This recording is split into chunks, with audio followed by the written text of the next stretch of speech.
అందరికి నమస్కారం. నేను శిరీష. ముందుగా అందరికీ శ్రీ పరాభవ నామ సంవత్సర ఉగాది శుభాకాంక్షలు. ప్రస్తుతం మనతో పాటు ఉన్నారు ప్రముఖ ఆధ్యాత్మికవేత్త, జ్యోతిష పండితులు బ్రహ్మశ్రీ చేబియ్యం కిరణ్ శర్మ గారు. గురుగారితో మాట్లాడతాం.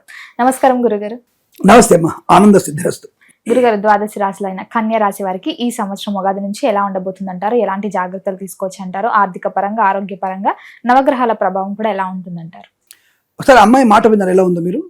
అంటే కిరణ్ శర్మ నన్ను ప్రశ్నలు అడగనివ్వట్లేడు, ఏదో అడిగేది ముందు టకటక అడిగే సరిపోతుంది, నాకున్న అనుమానాన్ని తీర్చుకున్నటువంటి భావన అమ్మాయిలు బాగా కనిపిస్తారా? అంటే ఏది వదిలిపెట్టొద్దు అనే విషయం మీరు బాగా లాజిక్ ఆలోచించండి. ఏది వదిలిపెట్టొద్దు అనేటువంటి భావన దొరుకుతుంది. అది కరెక్ట్ పద్ధతి. అంటే అందరికీ అవసరమయ్యే ప్రశ్నలు ఇవి. ఆరోగ్యపరంగా, ధనయోగం కానీ, ఉద్యోగపరంగా, విద్యాపరంగా. అంటే ఎక్కడైనా మిస్ అవుతాడేమో, సరే గురుగారు ఎందుకని మంచి ముందే చెప్పేస్తూ పని అయిపోద్ది అనేటువంటి ఒక మాటల గారెడి అమ్మాయిలో బాగా కనబడుతుంది. అది కీప్ ఇట్ అప్. అందరూ ఇలా నేర్చుకోవాలి.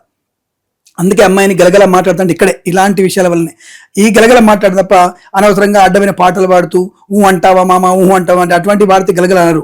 ఇలా సందర్భోచితంగా మాట్లాడగలిగిన దాన్ని గలగల మాట్లాడడం అంటారు.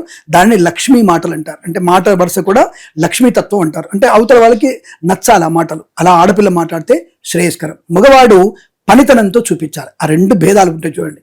మగవాడు పనితనంతో అందరిని కట్టడి చేయాలి, ఆడపిల్ల మాటలతో అందరినీ తన వైపు తిప్పుకునే ప్రయత్నం చేయాలి.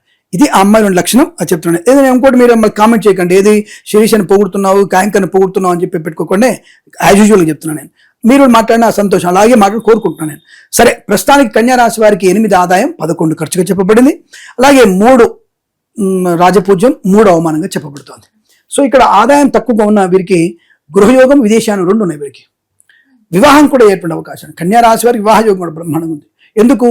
వీరికి గురుడి యొక్క ప్రభావం చాలా ప్లస్ పాయింట్ అవుతుంది. సప్తమ శని వల్ల వీరికి అనేక రకాల అనర్థాలు, కుటుంబపరమైనటువంటి చికాకులు, భార్యాభర్తల వ్యతిరేకత, లేనిపోని అపవాదులు, అవమానాలు వచ్చినా తట్టుకునేటువంటి అవకాశాన్ని గురుడు కలిగిస్తాడు. గురుడు వీరికి దశమ స్థానంలో ఉన్నాడు. ఇప్పుడు ప్రస్తుతానికి మిథునంలో ఉన్నాడు. మిథునం టు కర్కాటకం లాభస్థానం, అద్భుతమైనటువంటి యోగాన్ని ఇస్తున్నాడు. అక్కడ వీరికి వచ్చే యోగం ఏంటంటే విపరీతమైనటువంటి రాజయోగాన్ని, ధైర్యాన్ని. ఇంకా ఎల్లుండి కల్లా మీకు ఆపరేషన్ చేస్తామండి, బైపాస్ చేయాల్సింది మీకు 1 వీక్లో మీరు రెడీ చేసుకొని చెప్తే, ఈ ఉగాది దాటిన కొన్ని రోజులు, అంటే సపోజ్ మనకి జూన్ 2వ తారీఖు వరకు ఇటువంటి ప్రమాదం ఉన్నా, జూన్ 20వ తారీఖు ఆపరేషన్ అమ్మని చెప్పిన వారికి మరి డాక్టర్కి వెళ్తే సీనియర్ ఒక డాక్టర్ వస్తాడు, సీనియర్ డాక్టర్, సూపర్ సీనియర్ వచ్చేసి ఆయన చూసి స్కాన్ రిపోర్ట్ చూసి, ఎందుకు ఇవిడికి ఆపరేషన్ ఎందుకు, బైపాస్ ఎందుకు ఇవిడికి అంటాడు. ఈయన కానీ ఈవిడికి కానీ, లేదు సార్ ఇక్కడ వాల్స్ మూసుకుపోయి అక్కర్లేదు, ఎస్కరా ఇంజక్షన్ పెట్టరా, ఒక ఇంజక్షన్ ఇచ్చాక ఆ వాల్ క్లోజ్ అయిపోయింది, ఇంటికి వెళ్ళిపోవచ్చా మీరు అంటారు. అంటే కనీసం 10-15 లక్షలు ఆపరేషన్కి అవ్వాల్సిన పరిస్థితి, బైపాస్ సర్జరీ చేయాలి, అటువంటి కాళ్ళ దాకా కొయ్యాలి వాడు. ఆయన వ్యక్తికి ఒక ఇంజక్షన్తో దాదాపు 200 రూపాయల ఇంజక్షన్తో, 50,000 ఇంజక్షన్తో అది క్లియర్ అయిపోయింది, మీ హోల్సేల్ని ఓపెన్ అయిపోయినాయి, మీ వాల్స్ ఓపెన్ అయిపోయి ఇంటికి వెళ్ళిపోవచ్చు అంటారు.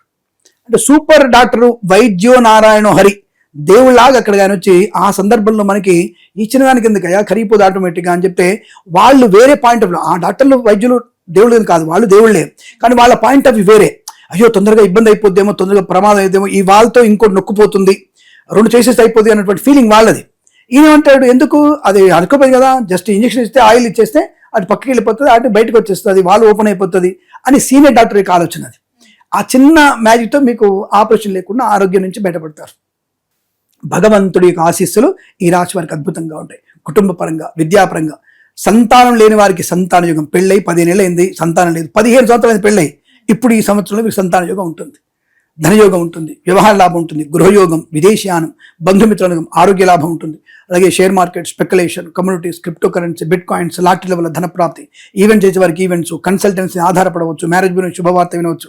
అలాగే విదేశాలకు కూడా స్థిర నివాసాన్ని పొందుకోవచ్చు, గ్రీన్ కార్డ్, PR పొందుకునే అవకాశాలు, కొత్త వ్యాపార ప్రారంభం, భాగస్వామి వ్యాపారంతో కలిసి వచ్చే అవకాశాలు, కొత్త వ్యక్తులతో పరిచయాలు, అనుకూలమైన దాంపత్య జీవనం, శుభ సంతాన యోగం, అలాగే వివాహాదినిచ్చే తాంబూలాలు అవ్వడం, కుటుంబ సభ్యులతో అనుకూలత, విడిపోదామనుకున్న భార్య భర్త కూడా శాశ్వతం కలిసిమెలిసి ఉండగలిగే అవకాశాలు, ఆస్తి పంపకాల అనుకూలతలు, కోర్టు వివాదాల సమస్యలు తగ్గిపోవడం, రాజకీయ నాయకుల లాభం, సినిమా రంగంలో నటీనటులకి మంచి అవకాశాలు, దర్శక నిర్మాతలకి లాభాలు, కళాకారులు, క్రీడాకారులు అవార్డు రివార్డు అందుకునేటువంటి అవకాశం, ఫార్మా ఇండస్ట్రీలో అనుకూలతలు, ఆటోమొబైల్, ఎలక్ట్రికల్ వ్యాపారంలో లాభాలు పొందుకోవడం, సోషల్ మీడియా, శాటిలైట్, జర్నలిస్టుల వారికి, సీనియర్ సిటిజన్స్కి, మహిళా మండలికి కూడా అద్భుతమైన యోగం. ప్రేమ కలాపాలు వీరికి అనుకూలంగా ఉండడం, పెద్దల అంగీకారంతో ప్రేయసిపిలు ఒకటవ్వడం, మంచి అనుకూలంతో శుభయోగాలు, ధనయోగం, విదేశీయానం, ప్రశాంతమైన సుఖజీవనం, కొత్త వస్తువులు, వాహన యోగం బాగా ఉంటుంది. వీళ్ళు అనుకున్నటువంటి మంచి వాహనాన్ని కొనుగోలు చేసే అవకాశం కూడా రాశి వారికి ఉంది. కర్కాటక రాశిలోకి గురు సంచార టైంలోనే చాలా బాగుంటుంది. మళ్ళీ వీళ్ళకి కర్కాటక రాశి వారికి వేళ్ళకి వస్తాడు గురు భగవానుడు నవంబర్ డిసెంబర్ జనవరిలో అక్కడ ఉంటుంది. తెచ్చిన వాటికి ఈఎంఐలు కట్టలేక అనవసరంగా ఇంత పెద్ద కారు కొన్నాం మనం, ఈ టెన్షన్ ఎక్కడ భరించాలి, ఫస్ట్ ఈఎంఐ ఎప్పుడే వచ్చేసిందా, ఫస్ట్ ఈఎంఐ కొంత టైం తీసుకుని సరిపోయేది. ఇక్కడ వీళ్ళు కొన్న ఇల్లు 5 కోట్లు, నెక్స్ట్ ఈఎంఐ ఎంత వస్తుంది, తప్పకుండా 3 లక్షలు వస్తుంది. ఇది 3 లక్షలు కట్టాలి ఇప్పుడు అనుకుంటారు. అంటే ఆ ప్రెజర్ వీడు ఆ 3 నెలల్లో అడ్జస్ట్ అవ్వడానికి టైం పడుతుంది, ప్రెజర్ అవుతారు. అంటే పెళ్ళైన కొత్త అమ్మాయి అత్తగారింటికి వచ్చేసింది, పెళ్ళి బాగా అబ్బా మంచి పెళ్ళి అయిపోయింది, నాకు హ్యాపీగా జూలైలో పెళ్ళి అయిపోయింది, ఆగస్టులో పెళ్ళి అయింది, అత్తగారింటికి వచ్చింది, 2 నెలలైంది, 3 నెలలు అత్తగారు వస్తుంది. అమ్మ కొత్త కోడలు అనుకుంటున్నావా, లేవాలంటుంది. ఏంటి అత్తగారు అప్పుడే లేవాలా, 7:30 అయింది, ఇప్పుడు ఇంకా 7:30 అయిందమ్మా, లేవాలి తప్పకుండా. అంటే అప్పుడే తెల్లారింది అన్నట్టు ఉంటుంది. కాబట్టి తొందరగా కొన్ని బంధనాలు, కొన్ని చికాకులు, కొత్త పర్యవసనాలు ఏర్పడే అవకాశం ఉంటుంది. కనుక కొంత మార్పు అనేది తప్పకుండా వస్తుంది. అక్కడ వీళ్ళు నవంబర్ డిసెంబర్ జనవరిలో విపరీతమైనటువంటి ధన, విద్య, ఉద్యోగ, వ్యాపారంలో నష్టాలు ఎక్కువగా ఉంటాయి, జాగ్రత్తగా ఉండాలి. వస్తువులు కోల్పోయే అవకాశం, ఆటోలోనో రైల్లోనో ఎక్కడో పెట్టేసి మోసం అంటే పోగొట్టుకునే అవకాశం ఉంటుంది. అలా అని చెప్పేసి రజనీకాంత్ కారణం పిలిచి బంగారం గిఫ్ట్ ఇచ్చినట్టుగా అందరూ జిహెచ్ఎంసీ వాళ్ళు అట్లాంటి అందరూ మంచి ఉంటారు అనుకోకండి అమ్మా. అంటే దొంగలు ఆటోలందరూ కూడా మంచోళ్ళు ఉంటారు అనుకోకండి. ఎక్కడ నొక్కాలి అక్కడ నొక్కేసే ప్రయత్నం చేస్తారు. కాబట్టి ఒకళ్ళు ఇద్దరు కోట్లలో ఒకళ్ళు మంచివాళ్ళు ఉంటారు, వాళ్ళు వచ్చి ప్రభుత్వానికి అందజేస్తారు, ఆ అదృష్టం కొద్ది మనకి ఇస్తారు. అన్ని రకాల వ్యక్తులు మంచి వాళ్ళు అయితే మన చేతికి వస్తుంది. అదే సినిమాలో మనకి శ్రీరామదాస్ సినిమాలో ఐస్ గడ్డ అందరి చేతిలో పెట్టిన తర్వాత వచ్చరికి మన చేతికి వచ్చరికి రికవరీ కోర్టుకి వెళ్ళండి కోర్టు వస్తుందని చెప్తారు. కాబట్టి అందరికీ అలాంటి వాళ్ళు ఉండరు. ఆలోచించుకొని పోగొట్టుకునే వస్తువులు మాత్రం తిరిగి దొరకడం కష్టం, జాగ్రత్త. మరి ఈ సంవత్సరంలో కన్యా రాశి వారు ఏదైనా బిజినెస్ స్టార్ట్ చేద్దాం అనుకుంటే ఏది బాగుంటుంది? వీళ్ళు తప్ప ఎక్స్పోర్ట్ బిజినెస్ చాలా మంచి, వీళ్ళకి సిమెంట్ ఎక్స్పోర్ట్ బిజినెస్, అలాగే కొంత నానో టెక్నాలజీ చిప్స్ తయారు చేయడం ఉంటుంది సార్. మనకి చిప్స్ అంటే 3 చిప్స్ కాదండి, అందుకే నానో టెక్నాలజీ చిప్స్ అన్నా నేను. దాని మీద కనుక ఫోకస్ చేసి దాని మీద ఏదైనా తయారు చేయగలిగితే కేంద్ర ప్రభుత్వం నుంచి మంచి అప్రిషియేట్ పొందుకోవచ్చు. ఆ చిప్ టెక్నాలజీని మనం కనుక వాడితే మాత్రం అద్భుతంగా ఉంటుంది టెక్నికల్గా ఉన్న వాళ్ళకి. లేదంటే ఎక్స్పోర్ట్ వ్యాపారం బాగా ఉంటుంది. తర్వాత వీళ్ళకి వస్త్ర వ్యాపారం బాగుంటుంది, అలాగే సూపర్ మార్కెట్ వ్యాపారం, కూరగాయల వ్యాపారం కూడా మంచిది వీళ్ళకి. వెజిటబుల్ వ్యాపారం కూడా బ్రహ్మాండం ఉంటుంది. వెజిటబుల్ వ్యాపారం అంటే అందరూ ఏదో చీప్ అనుకుంటారు, ఏదో బండి మీద వెళ్ళే చెప్పదండి, అది కూడా వ్యాపారం మంచిదే. బండి మీద కూరగాయలు అమ్ముకోవడం చాలా ఈజీ, ఎందుకంటే కంపల్సరీ రోజుకు 3,000 మిగులుతాయి, మనకి 2,000 మిగులుతాయి గ్యారంటీగా. కాబట్టి ఈ ఇంపోర్ట్ ఎక్స్పోర్ట్ వ్యాపారం అనేది మీకు అంటే ఒకేసారి వ్యాన్లలో తీసుకొచ్చి అమ్ముతుంటారు కదా, మార్కెట్ వెజిటబుల్ అమ్మేది, అటువంటి వ్యాపారం కూడా వీరికి సూటబుల్గా ఉంటుంది, కలుగుతుంది. రెండోది మనకి ఈ ఫార్మా ఎక్విప్మెంట్స్ ఉంటాయి కదా, సర్జికల్ ఎక్విప్మెంట్స్ ఉంటాయి కదా, ఆ వ్యాపారం కూడా వీరికి బాగా కలిసి వచ్చే అవకాశాలు ఉంటాయి. మరి ఉద్యోగ వ్యవస్థలో ఉన్న వారికి ఎలా ఉంటుంది? ఒకటి, ప్రభుత్వ ఉద్యోగస్తులకి ఇబ్బంది ఏం లేదు. రేపు నవంబర్ డిసెంబర్లో ఒత్తిడి ఎక్కువగా ఉంటుంది. అంటే కొంత ప్రభుత్వం యొక్క మార్పులు కనబడుతుంది, కొన్ని ప్రభుత్వాలు మారే అవకాశం, పోర్ట్ఫోలియోలు మారడం వల్ల అలాంటివి కూడా కొంత ఇబ్బంది ఎక్కువగా ఉండే అవకాశాలు ఉంటాయి. ఆ విషయంలో జాగ్రత్తగా ఉండే ప్రయత్నాన్ని చేస్తే మంచిది. ఒత్తిడి ఉంటుంది నవంబర్ డిసెంబర్ నెలలో, ఆ విషయం గమనించుకుంటే మంచిది. బట్ ఉద్యోగ స్థిరత్వం ఉంటుంది, విదేశాలు కూడా వెళ్ళగలిగే అవకాశాలు బలంగా ఉన్నాయి. మరి గురుగారు ప్రభుత్వం అన్నారు కాబట్టి ఈ సంవత్సరంలో కన్యా రాశి వారికి ప్రభుత్వ జాబ్స్ వచ్చే అవకాశం ఉందంటారా? ఎవరైతే గవర్నమెంట్ ఎగ్జామ్స్ కి ప్రిపేర్ అవుతూ ఉంటారు. ఒకటి గుర్తుపెట్టుకున్నాను, but I think it's foolish. ప్రభుత్వ ఉద్యోగం కోసం ఎక్స్పెక్ట్ చేస్తున్న వారు, ప్రయత్నం చేస్తున్నారు, ఫూలిష్ అంటా నేను. ఎందుకు అసలు ప్రభుత్వ ఉద్యోగంలో ప్రభుత్వ ఉద్యోగంలో ఇప్పుడు పర్మనెంట్ కాదు. ఇప్పుడు ఒకప్పుడు పర్మనెంట్ ఉండేవి, దానికి పెన్షన్ కూడా వచ్చేది. ఇప్పుడు పెన్షన్లు కూడా లేవు. ఇప్పుడు central government, state government pensions కూడా లేవు, పెన్షన్ తీసేశారు. ఇప్పుడు ప్రభుత్వ ఉద్యోగంలో ఏమైనా ఉందా అంటే ఏముంది అంటే బద్ధకంతో పని చేయొచ్చు. 10 o'clock ఆఫీస్ అయితే 11ంటికి వెళ్ళొచ్చు, 5ంటికంటే 4ంటికి వచ్చేయచ్చు. అదే మనకి ముస్లిం అలాంటి వాళ్ళకైతే నమాజ్ చేసుకోవాలి కాబట్టి 4ంటికి వచ్చేయచ్చు. అయ్యప్ప మాల వేసుకుంటే మేబీ సరే వస్తే వెళ్తే 4ంటికి వచ్చేది, లేదంటే 5ంటి 6ంటి దాకా నువ్వు అక్కడే ఉంటావు అనుకో. అది కొన్నిటికి సెక్యులర్ కంట్రీ కదా మనది, కొద్దిగా మనకి కొంతమందికి అటువంటి ఛాయిస్ ఉంటుంది, అందరికి ఉండదు, మర్చిపోకండి. కాబట్టి అటువంటి విషయాల్లో మనకి ప్రభుత్వం అంటే బద్ధకంతో చేసుకోవచ్చు, మనం అంటే రిలాక్స్డ్గా ఉండొచ్చు అనేటువంటి భావన ఉంటుంది. నేనేమంటానంటే అఫ్కోర్స్ నేను అది కాదనను. యూపీపీఎస్సీ, ఐఏఎస్, ఐపీఎస్ వేరు, అటువంటి స్థాయి ఉద్యోగాలు వేరు. అది కొన్ని లక్షల మందికి నువ్వు సేవ చేయగలిగే భాగ్యాన్ని పొందుకుంటావు, దాని కఠోర శ్రమ ఉంటుంది. కానీ నేను వాచ్మెన్ ఉద్యోగం కావాలి, నాకు క్లర్క్ ఉద్యోగం కావాలి, నాకు ఈ పోస్ట్ కావాలి అనేటువంటి రిజర్వేషన్ కేటగిరీ నాకు ఉద్యోగం కావాలి అనేటువంటి విధానం తప్పు. బయటి ప్రపంచంలో ఎవరైతే దిగువ మధ్యతరగతి కుటుంబాలు ఉంటారో, దళిత బలహీన వర్గాలు ఉంటాయో, అంటే వాళ్ళకి లేనటువంటి వాళ్ళు, ఇప్పుడు దళిత బలహీన వర్గాలు కూడా అందరికీ 3 bedroom ఫ్లాట్స్ ఉన్నాయి, కారు ఉంది, బ్యాంక్ బ్యాలెన్స్లు ఉన్నాయి, స్థలాలు ఉన్నాయి, బోర్డు ఉన్నాయి. దాంట్లో కూడా గొప్ప వాళ్ళు, పెద్దవాళ్ళు ఉన్నారు, లేదని చెప్పట్లేదు. కానీ ఎవరైతే ఒకప్పుడు అవమానించబడి లేక ఇబ్బంది పడుతున్న ఆర్థికంగా, అటువంటి వాళ్ళు ఉద్యోగం ఎక్స్పెక్ట్ చేయొచ్చు. 4వ తరగతి ఉద్యోగాలు ఉంటాయి. నీకు హయ్యర్ ఉద్యోగం కావాలంటే నువ్వు దళితులు లేడు, బ్రాహ్మణుడు ఎవరు లేడు అక్కడ, నువ్వు తప్పకుండా పోయి నువ్వు కాంపిటీషన్ ఎగ్జామ్ ఐఏఎస్ గ్రూప్ రాయాల్సిందే, గ్రూప్ సెలెక్ట్ అయితే నీకు ఇస్తారు తప్ప అక్కడ రిజర్వేషన్ కేటగిరీ ఉపయోగపడదు నీకేమి, అక్కడ నాలెడ్జ్ ఓన్లీ. కానీ దానికన్నా బయట ప్రపంచంలో నువ్వు 10 మందికి ఎందుకు ఉద్యోగం ఇవ్వాలనుకోవట్లే? నువ్వు ఒక సంస్థ స్థాపించి ఎందుకు నువ్వు ఉద్యోగం ఇవ్వద్దు అనుకుంటున్నావు? నువ్వు 10 మందికి ఉద్యోగం ఇచ్చేట్టు ఎందుకు తయారవలేకపోతున్నారు? ఇప్పుడు డెవలప్ అయినటువంటి కంట్రీలలో ఎవరు గవర్నమెంట్ జాబ్ చేస్తున్నారు? There is no government jobs in nothing other than India. Government jobs ఎక్కడ లేవు. జపాన్ కానీ Iran, Iraq, what ever it may be, అక్కడ ఎవరికి రిజర్వేషన్ గవర్నమెంట్ జాబ్స్ ఉండవు. అమెరికాలో గవర్నమెంట్ జాబ్స్ ఏం లేవు. కొన్ని పోర్ట్ఫోలియో ఉంటాయి, అంటే గవర్నమెంట్ అనేటువంటి కొన్ని పోర్ట్ఫోలియో ఉంటాయి. అంటే పెట్రోలియం ఉంది, వాళ్ళ చేతుల్లో ఉంటుంది, వాళ్ళు అటువంటి వాళ్ళు కొన్ని ఉద్యోగాలు తప్ప మళ్ళాగా అన్ని శాఖలకు ఉద్యోగాలు, ఇన్ని శాఖలు ఉండవు వాళ్ళకి. అవన్నీ ప్రైవేట్ గవర్నమెంట్ జాబ్ ఏం లేవు.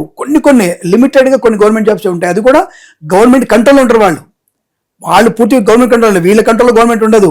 వాడు తొక్కితే పక్క తిరిగేస్తాడు. నేను కించిత్ వేసినా పక్క తీసి పడేస్తాడు, అంతే, అవుట్ నువ్వు. ప్లస్ నీకేమి స్పెషల్గా కేటగిరీలు స్పెషల్గా ఏం వాడు పని చేసావా 10 గంటలు ఒక డబ్బులు తీసుకొని వెళ్ళిపో అంతవరకే. నీకు ఎక్స్ట్రా చేసావా, ఎక్స్ట్రా ఇస్తా, అలాంటి వాళ్ళకి ఉండదు అక్కడ. జపాన్, జర్మనీ, అమెరికా, లండన్, ఎక్కడ కూడా మీకు అటువంటి గవర్నమెంట్ జాబ్స్ ఏం లేవు.